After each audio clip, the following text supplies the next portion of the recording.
Welcome back to the Rock Destination. Rock Nation. Your authority for all things rock. Amazing show. News, interviews, and your sounding board to talk all things, well, you know.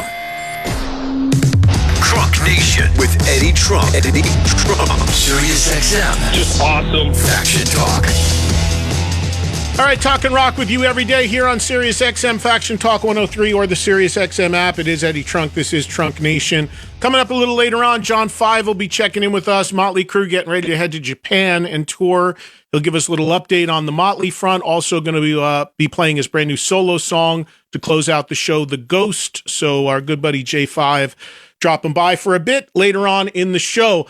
I'm very happy to have some time to catch up with this guy because I've really not had a chance to talk to him since his fantastic second record came out, Mammoth WVH 2, which is out and available now and has been out for a bit. A couple great music videos out there as well, some touring already under his belt. So it'd be kind of cool to talk about a record that everybody's had a chance to listen to instead of saying, well, it's coming out soon. Now everybody has had a chance to live with it a little bit.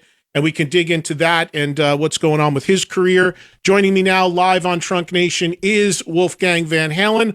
Wolf, how are you, man? I'm doing great, my friend. How are you? Good. It's weird to talk to you over the phone and not sit in my place in Vegas like the last couple times. Yeah, is this the first time? Usually it's a Zoom or we're hanging out in person. I don't know if we've done this on the phone yet. We're doing it old school today. We're just doing a good old phone call today. Nothing wrong with that every once in a while. I'm into it. Yeah. So listen, man. We've not had a chance to talk because I know you got so busy with the release of the record and getting right out on the road and all of that. But congratulations on this second record. It is. Thank you. It's awesome, and I think immediately to the old adage where people say, well, artists have their whole career to write their first record. And then the second record comes around, and that's where the pressure really comes in. For you, did it feel that way, or was this material you had for a while as well? No, it definitely felt that way. I think my mission statement for the record was just make sure it's not a sophomore's love. Just don't mess it up, So luckily, I think we avoided that. At least, actually, factually, I think we dodged that, which is nice. I wanted something I wanted to be proud of it, if not, more than the first album. I just wanted to avoid that sophomore slump. It was a challenge. Well, I absolutely think you did, but the reason I think it's really interesting for you is because the first album is killer as well, but I mean, I remember just hearing about that first record for a long time from a lot of different people who would be like, hey, did you hear Wolf's record? And I was like, no, it's not out yet. And it seemed like that went on for like 8-9 years. So there was a really long gestation period on that first record. So for this one, was it completely different process? You went in, you wrote, you recorded and turned it around pretty quickly? Oh, it was very, very different. First album was recorded over 3 years, starting in 2015. Ending partway through 2018. This literally 2 months. I tracked the music in a month, and then I had to tour Europe with Alter Bridge, and then I came back and then finished the record in another month in January. It was like November. I'm sorry, it was like September of last year, and then January of this year that we finished everything. So it was in a much smaller time window. So it was definitely a challenge in comparison. I think maybe next time for Mammoth 3, we might spread it out just a little bit more, not take 3 years, but also not take 2 months. And what about actually writing the songs? Because the same deal, I mean, with the first record, you were writing songs, I'm sure, for a long time, even back to when you were even in Van Halen, I would think, in terms of writing the material. Is there anything on 2 that was written a while ago, or did you just write it freshly, like just before you recorded it? Yeah, I think, anything, the way I write is usually I record something on my phone, and then maybe it's just like a riff or like 30 seconds or a minute of like an idea showcase.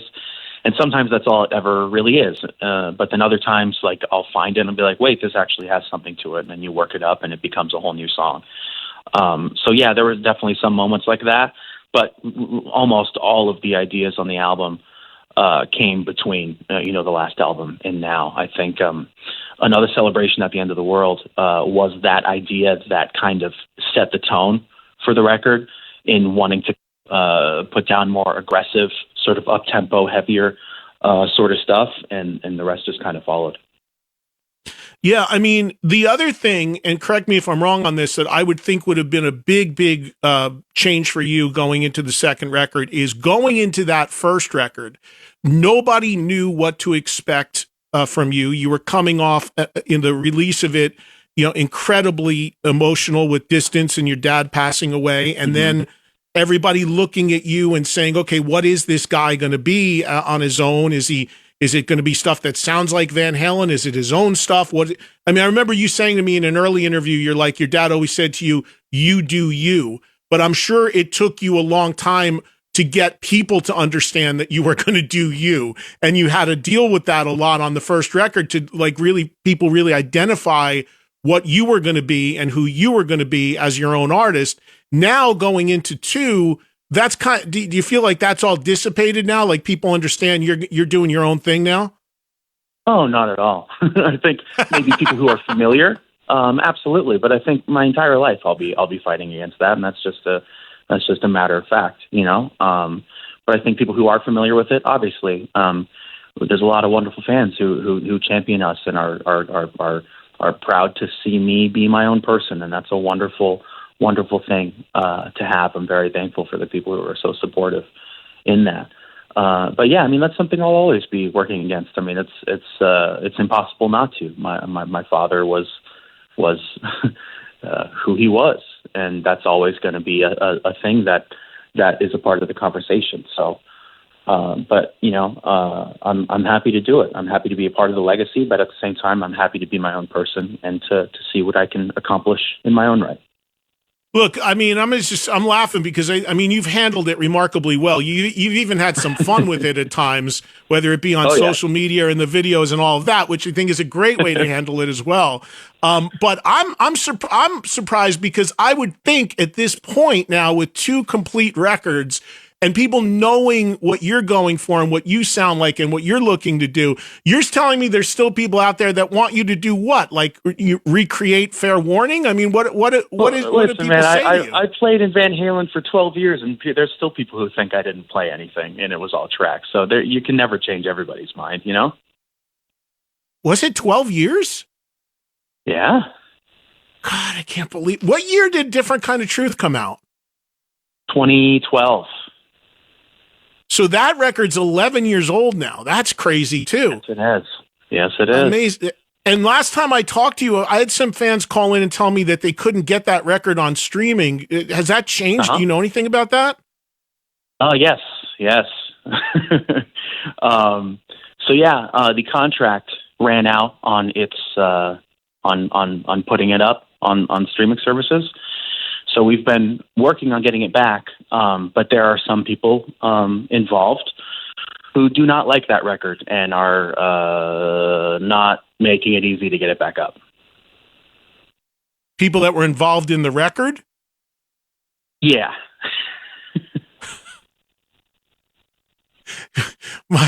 Might that person commonly be known by three initials? Probably. Yeah. You can put it together. I hate to say it because people will think I'm making stuff up. But it's like, man, I'd love to have the record back up there, but he doesn't like it, and he's not working with us to get it back up there. So I hope people who like it have a physical version of it. I do. I got a CD, and I'm going to hold on to it and for dear life right now. But Wolf, look, I don't want to put you in an awkward spot, but what? I live in an awkward spot, Eddie. I know, but I don't want to be that guy to pound you with this because I do want to talk to you about your own band a lot here. I really do. But can you shed any light on what goes on with that guy? Nobody can figure out, even from an outsider's perspective, what's going on there. Do you have a relationship with him? Do you have dialogue with him? Do you have any idea why things are so difficult? No, I don't. I think that's why I'm having such a wonderful time with Mammoth. I think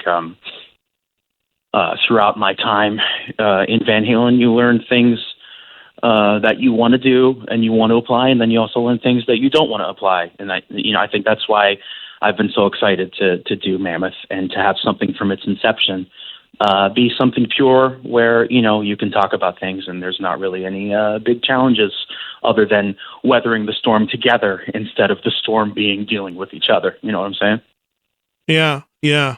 Going back to your record, going back to and your career, I don't think I had a chance to talk to you about the videos you've made from this record so far, which are fantastic videos, including, just some funny stuff. If people haven't seen them, they're on your website right now. I noticed, I think it's in I'm All Right. I believe you even got your mom doing a cameo in there, right? Yeah, she's the ticket lady for the Battle of the Bands, and I'm All Right. And that was where, at the Whiskey? Yeah, we got to film that at the Whiskey. It was really cool. Have you ever, in any capacity, participated in a Battle of the Bands? I have not. I've done. I did like little contests or like performances throughout middle school and high school, but never an official Battle of the Bands. Yeah, and where do the ideas for the videos come from? Are they from you or a director, or where's the concept? They're from me, and then our awesome director Gordy kind of translates them to a visual medium. In a way, Don't Back Down, Into Another Celebration, Into I'm All Right is kind of a light trilogy of the evil Wolfies. It's dumb, but it's funny. You got to have fun with it. Totally. And I also, one of my favorite parts, if people take a second to look, is I think it's in I'm All Right, where your mom is working the door, and the other bands playing, and the names of the bands, you had Ultra Bridge on there. And you got to pause it on that screenshot. We had a lot of fun with those names. Prince, but spelled Prints.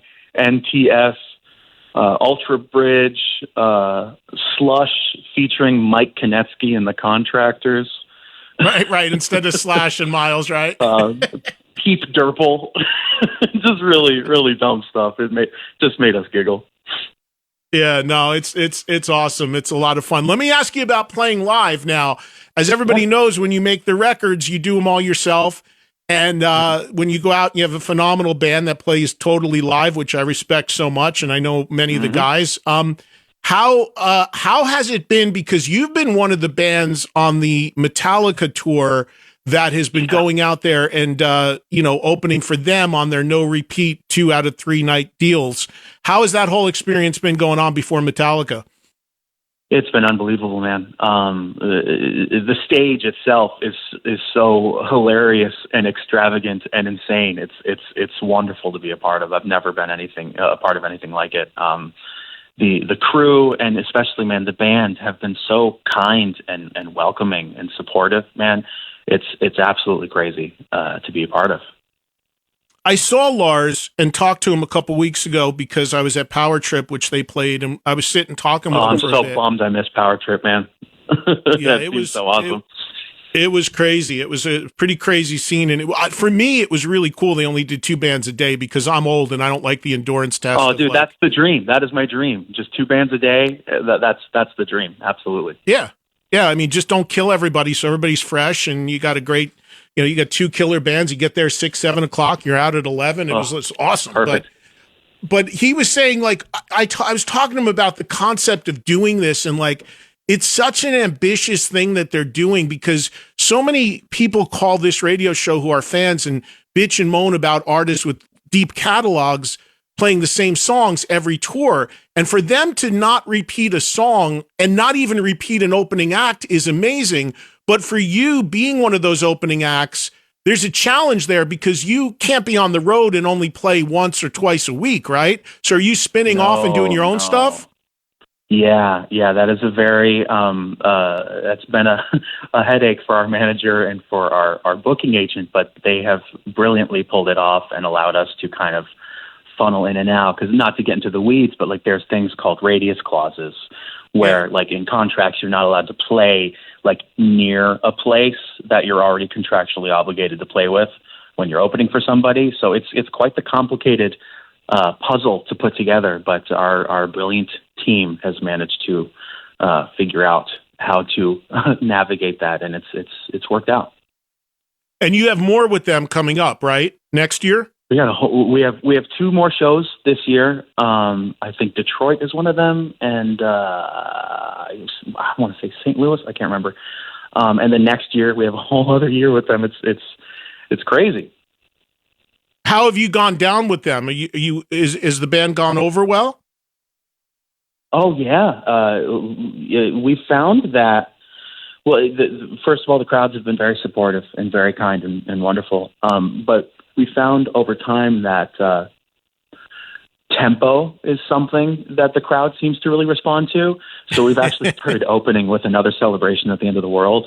And from that moment, we seem to kind of get the crowd going, and it really works out. So luckily, we have a kind of diverse catalog that we can pick the heavier tunes to really kind of just hype the show up.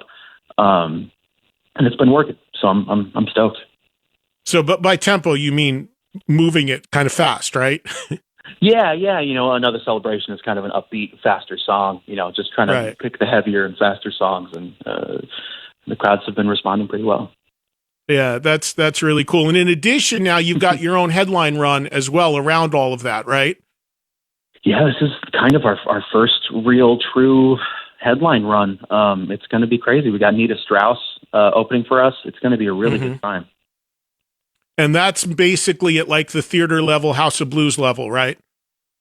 Yeah. We're playing. It's crazy. This is our biggest tour yet for us. It's a crazy. Super grateful that people are wanting to show up and see us. We're doing VIP stuff now for the first time. It's really, really crazy. It's going to be so fun. As an artist, Wolf, I love, as a fan, the bands I really want to see and hear, my favorite is to go and see them in a great club or even a great theater like House of Blues level venue. Those are the best shows, that's my man. favorite. Absolutely. That's my favorite. You can see, hear everything great. I mean, I get the enormity of the stadium and the festival and the experience of it for people who like that. But if I really want to see a show, that's where I want to see a band. But for you as a performer, do you have a preference? Oh, yeah. I absolutely prefer the smaller sort of, when we played Europe, some of my favorite shows were, a 400-seat club that's just dark and sweaty and everybody's just having a crazy, amazing, awesome time. Those are some of the best shows I could ever play as a musician. Those are my favorite. Yeah. And one other thing and I know you've been nice enough to take a couple questions from the audience, which we appreciate. Yeah, we're going to bring a couple people into the conversation here today, but I wanted to ask you about the guitar solo in Take a Bow, which is just brilliant. And thank you. I'm curious. I mean, goes without saying, as far as a lead guitar player, that your dad had a big imprint on you. But besides your dad, who were the guitar players that really shaped you? Who are the lead guitar players that you really love? It's funny being around my father my whole life. Obviously, I think just through osmosis and just being near it, that will always be my true number one. But as I grew up, I've been a fan of so many. Paul Gilbert was a big guitar player for me growing up.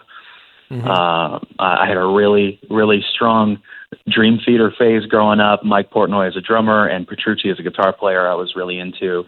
But for more modern guitar players, Aaron Marshall from Intervals, he is my number one guy right now. And he is very, very inspiring. I love his melodic sensibility and what he's able to accomplish in his melodic instrumental music. It's badass. I'm not familiar with him. I have to look that one up. I've not heard of them. Oh, he's awesome. You'll love it. He's awesome. All right, cool. Good to know. When you played those couple Van Halen songs at the Taylor Hawkins tribute in those shows, how did it feel for you to do that? I know it's something that you resisted doing for a long time, but to play lead guitar on your dad's stuff and honor him and honor Taylor at that, how did that all feel for you when you were doing it? And how did you feel about it when you were first Did you offer, or did they ask you to do Van Halen songs? No, Dave asked me, and I said I wasn't sure. And it took me a week or so to really wrap my head around it. It was very emotional, very difficult for me. Still is. I wouldn't, that's not something I took lightly. And it seemed like if there was going to be a moment to do it, that was it. And I'm proud and happy that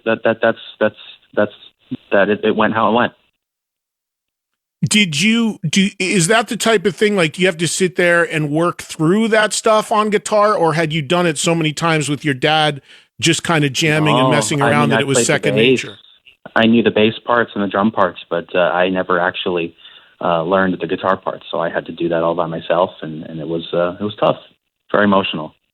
I don't know. I think people from a fan perspective, I could understand. Listening to Van Halen is that connection to my father, but listening to Van Halen is very difficult for me. I can't really do it much anymore. Yeah, no, I can understand that. But for that, you actually went and pulled up those songs and had to listen and anyone else would do and pull it apart? Yeah.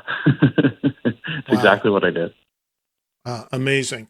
Listen, man, I don't want to keep you too long, but I appreciate your time today, and I promise the callers they'd have a chance to say hi. Yeah, no, I appreciate it. So let me bring a couple people on the air and see what they have to say. And here's Jim in Memphis as our first caller. Jim, you're on with Wolfgang Van Halen. What's up, Jim? Hey, Eddie. Hey, Wolfgang. Thanks for taking my call today. Sure, Jim. What's your question? How you doing? Well, hey, I just wanted you to know, Wolfgang, and I really mean this. When your first album came out, it was the best album of 2021 as far as I'm concerned. And it was so solid, and I just wore it out whenever I went to the gym, listened to all the tracks on there. And then the new album, for you to do that in 2 months and put that quality of work in on the second album, it's extremely comparable to the first, and it's just solid all the way through. And I just wanted you to know how much I appreciate this new music that you put out, because I think it's some of the best out right now. That's very, very kind, man. Thank you so much. Thank you, Jim, for the call. I'm going to let you go because your phone was super noisy there in the background. But, well, that's a good way to start calls. Wolf, I can't promise they're all going to be like that, but one thing I want to point out about the new record, too, that struck me immediately when I heard it is, and you told me this in past conversations, that of all the instruments you play, and you play them all, that your favorite is drums. And I got to tell you, man, right from the get-go with Right, which opens the record, the drums are front and center and killer. I mean, you really even went for it to my ears for a whole nother level on the playing on that front. Oh yeah, there's even like that double kick, almost Meshuggah-esque thing at the end of the solo. That's one of my favorites. That was really fun to add that kind of flavor to a Mammoth song. That's one of my favorites. And do you cut when you build these records, since you're doing them all yourself, what's the order of how you go in terms of of tracking stuff? Yeah, drums are first, and then bass, guitar, vocals, and guitar solos kind of at the same time. And then when you do vocals, the harmony vocal, like you double yourself on the harmonies, right? Yeah, you kind of do them all at once. Depending on just how difficult the song is to do, you kind of you do all the leads, and then you go through and you do all the harmonies. Do you envision at any point wanting to make a record with other people on it, whether your current band or just other people, and collaborate, or do you think you're always going to want to do it this way? Yeah, I wouldn't be surprised. I mean, I've done that in the past, but Mammoth from its inception was, my artistic sort of output and my creative expression. And I think the best way to get that done is the way I currently do it. And plus, I enjoy it. I think I don't really get the opportunity to play drums too much anymore unless I'm recording. So I'm sure maybe down the line, if I'm like, I don't feel like doing this, this would be a good time to, hey, Ronnie, play the bass on this part. Hey, Gary, you want to play drums on this one?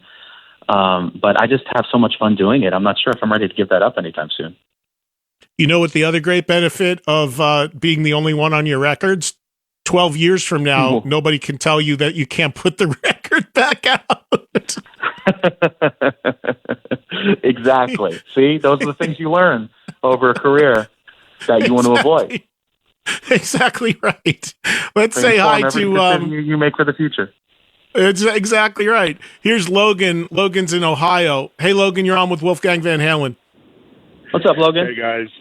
Hey, what's going on, man? I just wanted to say when you first put out the video for Distance a few years ago, obviously it was real emotional, but last summer the song really kind of took on a whole new meaning for my family and myself, as my sister passed away when she was 22, and that song was played at her calling hours, and it was just a big thing for my family and myself. So I just wanted to say thank you very much for the song, man. It's been amazing and definitely brought us all a little bit closer. So thank you. That's an honor, man. I'm so sorry to hear about that. Loss is never easy, but it's an honor to hear that that Distance brought you even maybe a tiny moment of happiness in such a horrible time. Yeah, man. I obviously you understand it as well. So thanks again, and love the new record. And thank you, man. Thank you. Logan, you so much, condolences. Logan. Thank you for the call. Well, for that song in particular, for Distance, if I'm not mistaken, you actually wrote that before your dad passed away, right? Yeah, I wrote that on the 2015 Van Halen tour. I didn't, because everything on the first album was recorded by 2018. So what was the catalyst, the inspiration for you writing it? Because so many people have and obviously the connection with your dad passing and what's in the video and how emotional it is. But in reality, you had written the song long before. So what was the catalyst for writing the song? My dad's health had waned very much over the years. It had been bad. He had gotten cancer multiple times. And there was about,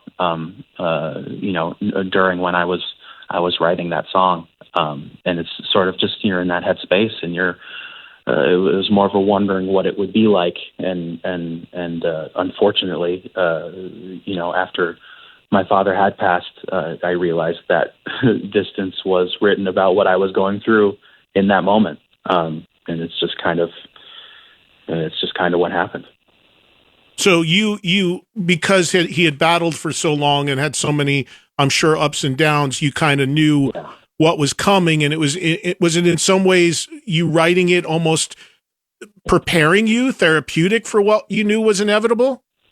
I don't know, preparing, because it certainly didn't seem inevitable at the time. I was hopeful till the end, but I think it was more of a what if, and what would it be like whenever it does happen, because death comes for all of us, and more of a overall analyzing loss as a whole and how it affects oneself. So even though it was written before, it was very much inspired by what was going on with your dad. Mm-hmm. Yeah. Got it. Here's Jeff in Palm Springs joining us right now. Go ahead, Jeff. You're on with Wolf. Hey, Jeff. Hey, guys. You got me okay? Yeah, we got you. Yeah. Hey, I just want to say that I got the opportunity to see Mammoth WVH live twice. I saw you open for Alter Bridge, and I saw you open for Metallica. And your band gives me hope for the future of real rock and roll because, let's be honest, most of our heroes are, in their 70s and 80s, and although Mick Jagger is the freak of freaks, how much longer are they going to be able to do it, right? You know what I mean? That's very kind, man. Thank you. But so Jeff, Jeff, basically what you're saying is that Wolf needs to keep doing this at this level into his 80s because the Rolling Stones eventually are going to go away. Is that the pressure you're putting on him? I'm doing this forever. I'm doing this forever. Anyway, so don't you worry about it. Wolfgang's going to live to be 100. He's going to outlive all of us. I hope so. Yeah, it was pretty awesome to see you both times. You're so talented. I'm not just saying this because I'm on the phone with you, but man, I'm amazed that you play all the instruments on both records. And my love of the new record gave me inspired me to go revisit the first record again, and just get into it again. So if I had to pick a question, what is your favorite song to play live? Now that you're doing this, you have 2 albums of all original material. Ooh. Like, do you have one song? Yeah, this next tour is going to be very fun because we're stoked to play as much as we can from the new album. In fact, I did write a lot of the new album with the intention of playing it live because, there's a lot of upbeat, aggressive stuff. I think so far, Another Celebration at the End of the World hits really well live, and it's a lot of fun to play. But I think there are songs like Right and Optimist are 2 songs I'm really looking forward to seeing how they work live. But if I pick my favorite, I'm going to pick Right. Yeah, thank you, Jeff. You know, one of my favorites on the record, Wolf, is Miles Above Me. I really love that track a lot. That's a killer. Like that. And do you want like a little pop rock song on the album? That's a fun one. Yeah, I mean, I love power pop, and it's got that sort of element to it. And I do hear on a couple of these songs, there is is it piano in there? There is some keyboards going on, right? Yeah, there's some piano on I'm All Right, Take a Bow, I think somewhere else, but definitely there. It's more textural than anything. I'm not the best piano player, but just to kind of do what I can to fit it in.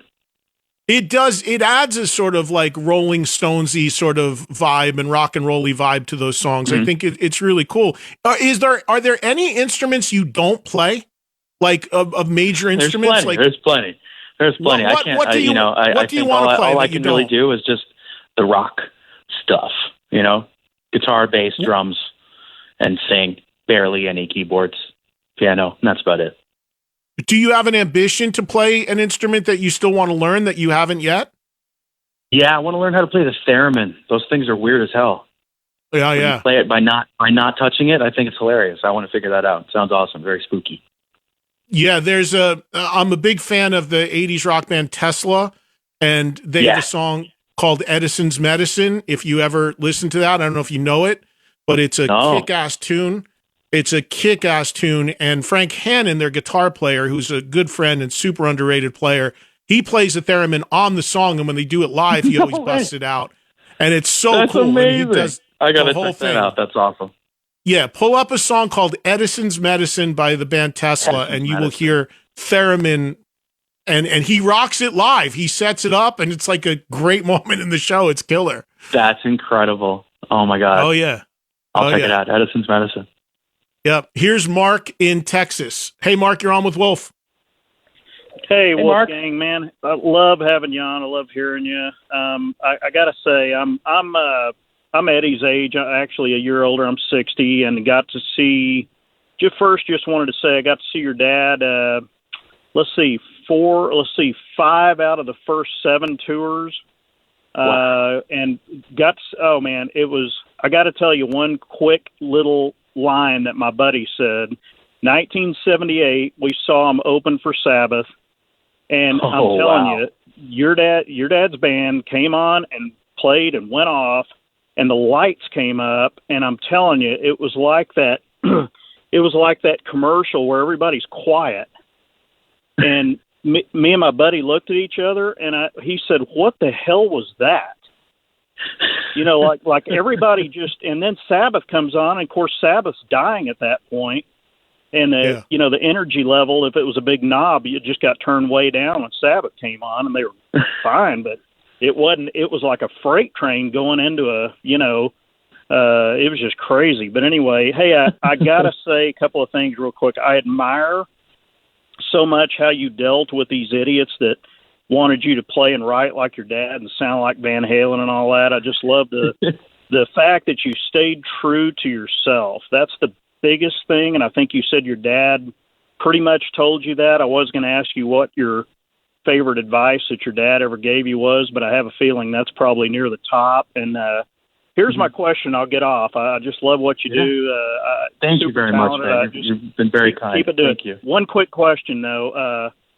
When you were touring Van Halen, you mentioned a while ago, this changed my question, that drums is your favorite, kind of one of your favorite instruments to play. Yeah. As far as just the fun factor. How much did you being on stage and being around Alex kind of foster that? Oh, infinitely. There's a very intimate relationship between a rhythm section, being, bass and drums, and being able to lock in with Al every night only fostered my love for drumming even more. We were locked in on such a spiritual level. There were so many moments where we would save Dad, and he would have no idea. Like, Dad could never count fully to 4. He would always end up counting to 3, and there were so many times where he'd end a solo early or play something not long enough, and we would save him and fix it without him even realizing. Al and I were quite the fun team during those times. I really look at them fondly. How is your uncle doing? How has he been now that some time's passed? You know, some people have read into the fact that he's started to post some photos of his old kits and stuff on whatever social media he does. Are you in touch with him often? And can you shed any light on how he's doing? All the time.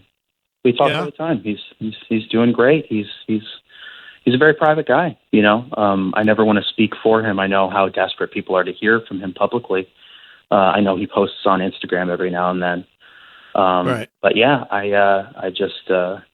never want to speak for him, but he's doing well, and I love him very much. Well, we all, as fans of the band and fans of his playing, we all hope that in some capacity he gets the interest to want to play again, because I think that's a drummer that should be heard still, and I'm sure he could still has a lot to offer. Is he very, in the past when I've asked you about Van Halen reissues, I know the Sammy Hagar era stuff just got reissued finally. Yeah, is he collection too? Yeah, and so is that this, like, in the past when I've asked you about old Van Halen stuff coming out of reissues, you've recently kind of deferred to him on that. Is that kind of where that's at? Is he kind of involved in that now? Absolutely. That's the mission statement. Al is the guy. I function as a support for him when it comes to any big VH decision making. So I wish I had more things to say, but I defer to Al in any choices he makes. And okay, so he's kind of steering that ship now. Yes. Did you happen to see there was a video that leaked that was on YouTube for a while of Van Halen back in Donington in England around 83, 84? Did you catch that? I did not. Oh, you didn't? That was huge news for about 3-4 days. That's crazy. Yeah, I have a lot of stuff muted on my social medias because I get tagged in a lot of stuff constantly every day, so maybe I missed it. Right. No, there was it was the Van Halen fans were going crazy because there was so little of the old stuff out, but there was a show from just before 84 came out, and they were on before AC/DC, and it was at Monsters of Rock in England, and it's pro shot, and it was up for about a week before it got pulled down for whatever reason. But if it pops up again, I'll make sure I get you a link. It's pretty wild. The craziest thing I didn't know is that there's a moment in the show where both your dad and Michael Anthony are playing keyboards at the same time live. And I never knew that ever happened. Same time. That's cool. I know Mike played and the Cradle Will Rock on a tour or two on the Wurlitzer. I did not know, but there was a moment that they played at the same time. That's badass.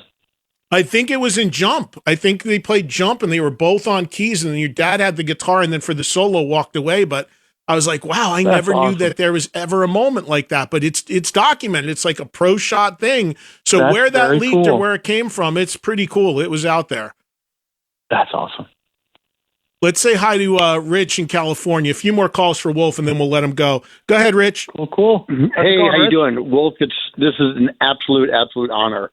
I had the opportunity to see you at the Santa Ana show, and my God. Dude, that was like the best show ever. It was, I got to tell you, we had the VIP upstairs, straight center, and man, that was one of the, when the show was done, I was literally sad because it was such an awesome show.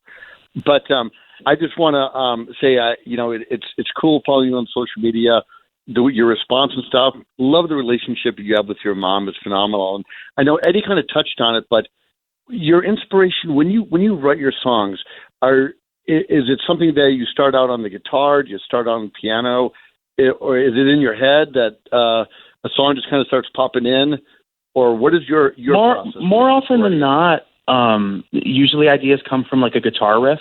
There are some songs where it's more of a rhythmic birth to it, like the song Right, the first album on Mammoth 2. That was very much like a drum thing, and just the rhythm of it that kind of started that song. But usually, yeah, it's like a guitar idea, and then I make a demo like on my computer, and then we go up to the studio and record it piece by piece.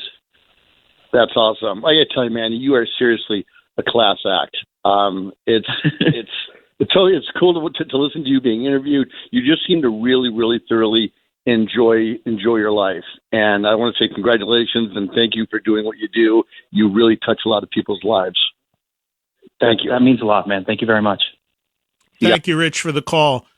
You should have seen the list of conditions Wolf gave me before we had to do this interview. If you ever saw what went on behind the scenes, you thought the brown M&Ms thing was bad back in the day.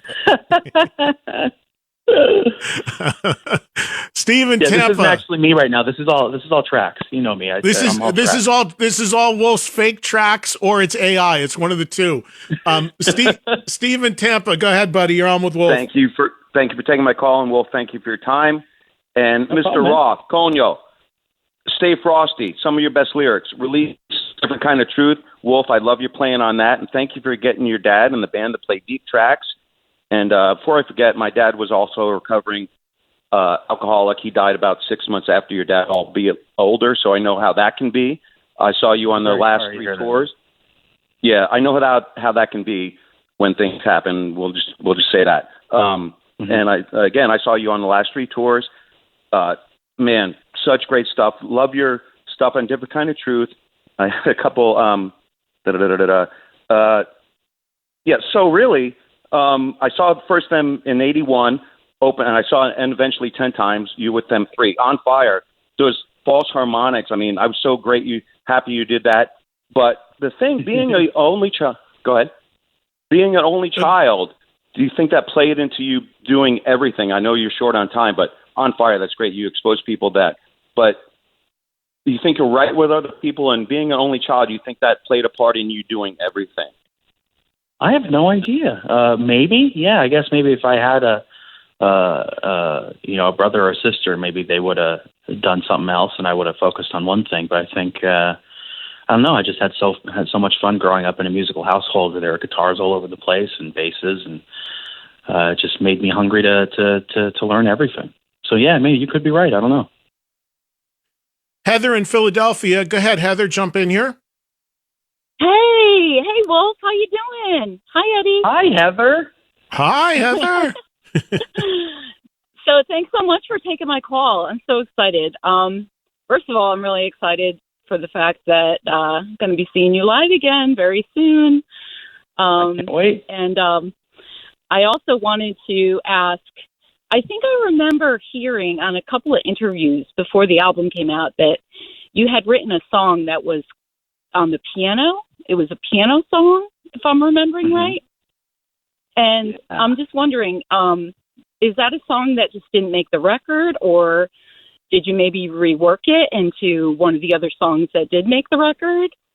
Yeah, that is actually a song that did not make the record. That's something that I had. It was an idea that came in late, and considering we only had, about the 2 months that we had, there was maybe, I want to say like 5 to 7 ideas that weren't as fully fleshed out as what made the album. So I'm sure they could show up on the next album. Oh, that's awesome. Maybe any chance for like a deluxe edition like you did with the first record? Oh, that would be fun. Yeah, that would be a good idea. I would need to finish the ideas to actually get some deluxe content on the album, because I don't know if we have anything available yet. But right. Yeah, that'd be fun to do. Very cool. And I also just want to say congratulations to you and Andrea. So happy. Oh, thank you very much. Yeah, this is the first time I'm talking to you since you've been a married man, Wolf. Congratulations. Yep. Thank you so much. How'd the wedding go? Were you nervous? Was everything went smooth? No, I wasn't nervous at all. When it's meant to be, it's meant to be. It was perfect. It was emotional, and it was wonderful. And you didn't do like a big blowout. You did a small thing, right? No, a small family thing at the house. It couldn't have been better. That's very good. Very good. Well, congratulations to you both. That's awesome. I'll get a couple more quick ones, then I'll let you go. Here's Ray in Maryland. Go ahead, Ray. You're on with Wolf. What's up, Ray? Hey, now, Eddie. Hey, Wolf. Really dig the new album, man, from the song right to the end. I think my current favorite, but it could change 50 times by next week, is Optimist. And my wife and I got to see you open up for Metallica in New Jersey on the nice U.S. night. Yeah. Man, you look like you were just having a blast up there, and you and your band were killing it, dude. And one thing that hasn't really been brought up too much tonight, on behalf of myself and the Sync Army, thank you for being outspoken about how fucking lame it is for bands to be up there faking it. I don't want to drive 3-4 hours to hear a laptop or the CD. So thank you, and you keep being you. You keep being you, brother, and thank you for this time, Eddie. I really appreciate it. Thank you, Ray. Thank you. Amen. What you said. Hey, Wolf, did you see the Milli Vanilli documentary yet? I did not. I heard I heard it was really good. It's great, and it's not my music being a rock guy, but the whole story is unbelievable. And in retrospect, what they went through 35 years ago, it makes me laugh compared to how things are so accepted. No, it's unbelievable today. the way they were lambasted for something that's completely common today. Yeah.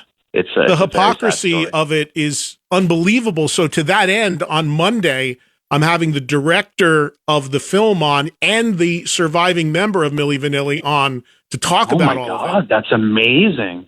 Yeah, I know. And it's funny. Some of my friends who are musicians are like, could we actually call Milli Vanilli innovators by today's pop standards? I was like, yeah, we probably could.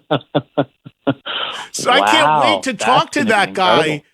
Yeah, because it didn't come up in the doc about the hypocrisy of what's going on now, but I can't wait to talk to him about it and be like, hey, because the irony of ironies is now that guy actually goes out and sings truly live in a pop world where he's probably the only one doing it. Yeah, that's the thing. For me, it's one thing in a pop world where obviously there's a lot of things tracked. The thing that really disappoints me is when it's a rock band. Yeah. And like you have main tracks. It's one thing for fluff, like if you need string, I've talked about this a lot, and so have you. But I just think main tracks, you should be playing them. Absolutely. I'm not talking about you got one keyboard part and you want to carry a keyboard player. I get that, but we all know there's bands doing a hell of a lot more out there. And I remember you saying that when you put the live band together, your whole deal was that you wanted to get whatever musicians you needed to do whatever needed to be done so that they could recreate it live. And you got great players in your live band. You really do. Oh, yeah. And they're doing it, they're just perfect, backing you up and delivering the stuff live. We got a couple people been waiting over an hour, so I'm going to get them in and I'll let you go. Here's Fabian in Missouri. Fabian, go ahead, buddy. Hey, Eddie, thanks for taking my call, man. You're on with Wolf. You hear me? Going? Yeah, we got you. How are you? Okay. Well, being towards the end of the line here, most people have asked my question like two different times, so I'm going to pivot. And I was wondering, do you think that as far as writing goes now that you kind of accepted and shown that you have a full band, it's not just you, do you think that writing process is going to change any, or is it going to be just still kind of you? That very much could. I think, like I said earlier, Mammoth from its inception has really been my sort of creative endeavor. But I'm sure as time goes on, I would love to collaborate. I'd love to collaborate writing with my producer, my bandmates. That would be a really fun thing to do at some point, I think, to keep things fresh. Absolutely. Have you already written stuff or started thinking about the third record, or are you still very much immersed in playing live with this one? As a songwriter, as a musician, you're always kind of writing. You get an idea here and there. You record it on phone just to kind of have it.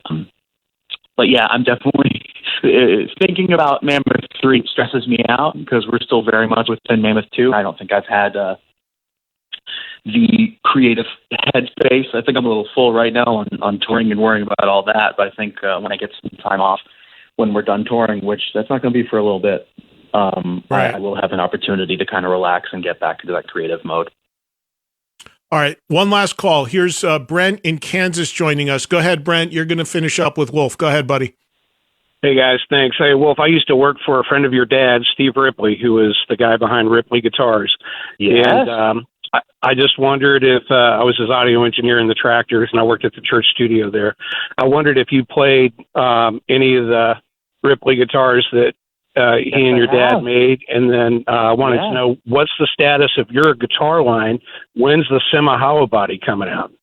Oh, great question. Great question. Well, first, yes, that Ripley guitar was the main inspiration behind a demo called Ripley that was written around 1984, and that became a song Blood and Fire on Different Kind of Truth. And Dad did use the Ripley guitar for it. If you listen to it, you can hear the stereo strings, you can hear some on the left side, some on the right side.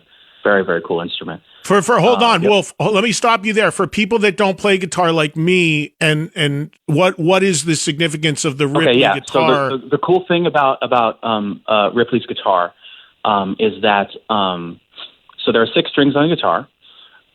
3 of them were outputted, so the guitar would output stereo, meaning both sides. Mono is one, stereo is left and right. 3 strings on the guitar. I can't remember exactly which ones.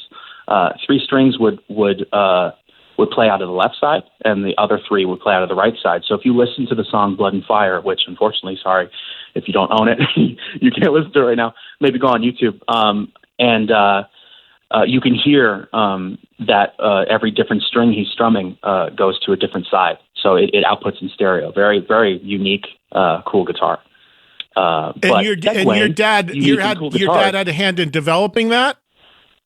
I believe so. I mean, obviously, Ripley was the one to, it was named after him. But I know Dad helped him out.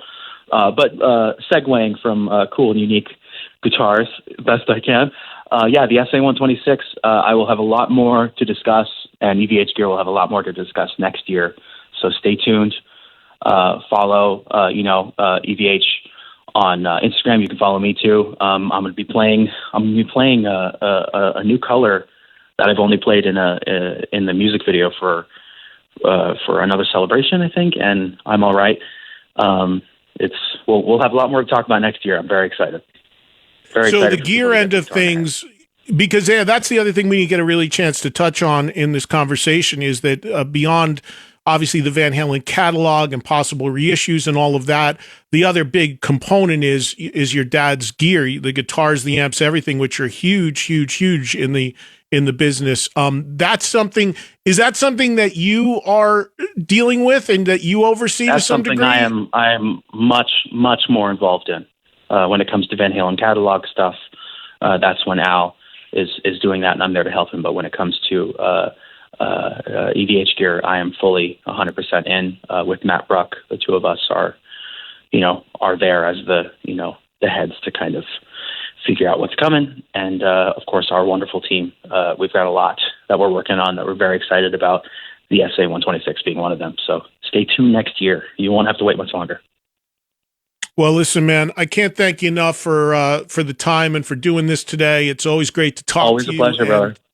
Yeah, man, I appreciate it. Congrats on the album again, Mammoth WVH 2. Mammoth 2 is out now and has been out for a little bit, and it's always cool. I'm always talking to artists like months before the album actually comes out, so it's really cool when you get a chance to talk to someone after everybody's had a chance to listen to and live with the record, and I think that really came through in taking these calls, too, because people are all commenting on the music. So often they haven't heard it yet because everyone's doing stuff so far in advance. So I really appreciate the time and hope to see you out there somewhere soon, and congrats again on the wedding. Thank you so much, man. I'll talk to you again soon. And pull up Edison's Medicine if you want to hear some theremin action. Tesla, yes, will do. And lastly, before I forget, and I told Kevin, I'm doing a party for my 40th year in radio in Vegas in December. Ooh. And I told Kevin, and I hadn't told him to give you the invite. You're more than welcome to come. Sammy and Michael are actually going to come out and headline it, but there's going to be tons of people jamming throughout the night. And it'd be an honor to have you. So if you want to come, just talk to Kevin. We'll get you hooked up. It'd be great to have you there. Got it. Oh, that'd be awesome, man. Congrats. Thank you, man. I'll see you soon. All right. I appreciate it. Sounds good, man. Take care. See you, Wolf. Bye-bye. That's Wolfgang Van Halen, everybody. And we really appreciate him giving us an hour straight right there. What a way to wrap up an unbelievable week here on Trunk Nation. But we're not done yet.